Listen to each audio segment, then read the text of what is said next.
Is your phone battery draining way too fast?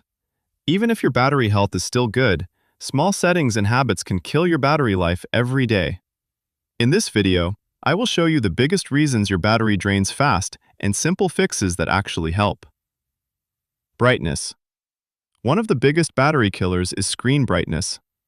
Keeping your brightness too high uses a lot of power all day long. Try lowering brightness manually or using auto brightness to save battery. Background apps. Many apps continue running in the background even when you are not using them. Social media apps are usually the worst.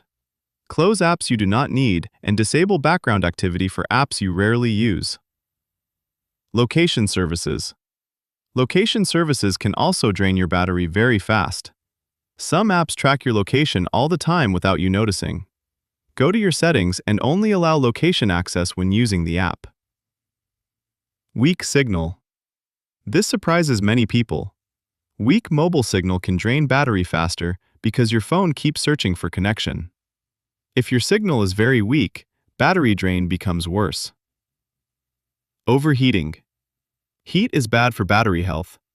Gaming while charging or using your phone under the sun can overheat the battery and reduce performance over time. Old files and storage. When your storage is almost full, your phone works harder and may become less efficient. Delete apps and files you do not use anymore. So yes, small habits can make a huge difference for battery life. Try these tips and your phone may last much longer during the day. Subscribe for more simple tech tips and phone fixes.